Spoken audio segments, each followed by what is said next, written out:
What would you do if the man who was systematically dismantling your life, piece by agonizing piece, was suddenly, inexplicably, sitting 3 feet away from you, oblivious, at an event your wife swore was crucial for her career? The stale air of the Chicago Marriott ballroom, usually a backdrop for forgettable corporate jargon, suddenly crackled with a silent, deadly electricity. My wife, Sarah, was supposed to be presenting at this Midwest Marketing Summit, a conference she'd been planning for months, citing late nights and urgent calls. Yet here I was, a surprise attendee, having flown in on a whim to support her, only to find her name absent from the speaker list. And the man from the blurry photo on her phone? The one eye? D dismissed as a colleague, laughing casually with a group of strangers, his eyes occasionally drifting towards the main entrance, as if expecting someone. My heart hammered against my ribs, a frantic drumbeat of dawning horror. The mystery of Sarah's recent distance, her sudden aversion to touch, her phone always face down, was about to unravel. And I knew, with a chilling certainty, that the unraveling would be catastrophic. If you genuinely enjoy our stories, please subscribe to the channel. Tell us where you're from, and what time it is right now. It's always fascinating to know how far our story flows. The humiliation hit me first, a physical blow that stole my breath. Sarah, my wife of 10 years, the woman I'd built a life with in our quiet Dallas suburb, was cheating. The man, a slick-haired, overly confident type named Mark, was her lover. The business conference was a lie. Every late night, every urgent client call, every distant glance, it all clicked into place with the sickening finality of a lock snapping shut. I felt a primal urge to stand up, to scream, to shatter the illusion, but a colder, more dangerous instinct took over. I stayed seated, my hands clenched under the table, a mask of polite indifference plastered on my face. The strange behavior had started subtly, like a slow leak. Sarah, once so open, became guarded.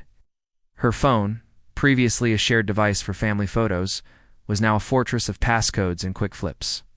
She'd started taking power walks at odd hours, returning with a faint, unfamiliar scent clinging to her clothes. Receipts for expensive dinners at downtown Chicago restaurants, far from her supposed business trips, began appearing in her purse, quickly explained away as client entertainment. I tried to ignore the gnawing suspicion, to trust the woman I loved, but the evidence, like tiny shards of glass, kept pricking at my conscience. Then came the coldness. Sarah, once warm and affectionate, became a stranger. Our conversations were clipped, our intimacy non-existent.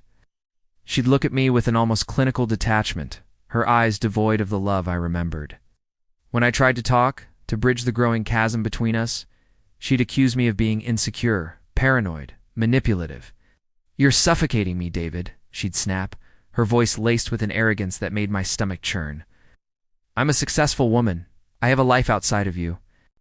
She made me feel small, insignificant, as if my very existence was an inconvenience to her grand secret life. Mark, I imagined, made her feel powerful, desired, untouchable. And for a time, they were.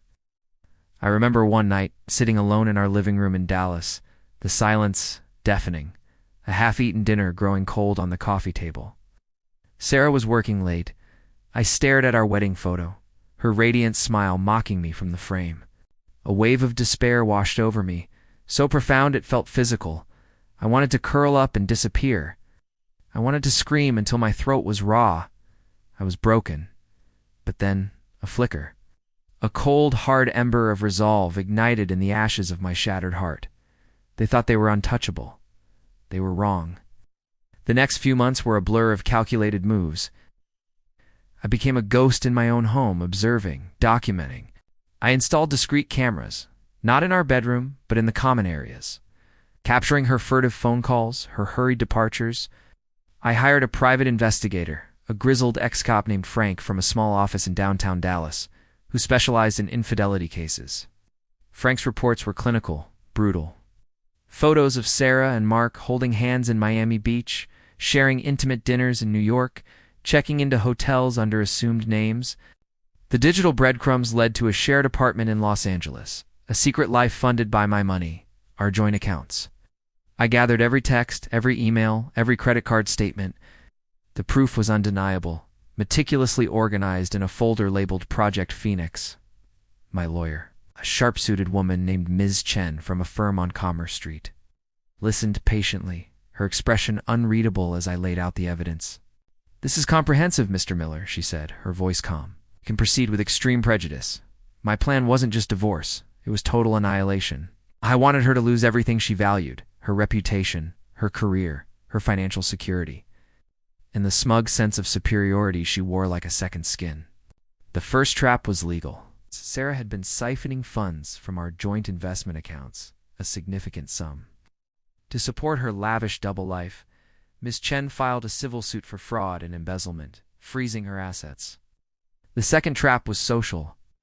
Sarah prided herself on her carefully curated image, her influencer status in the local business community.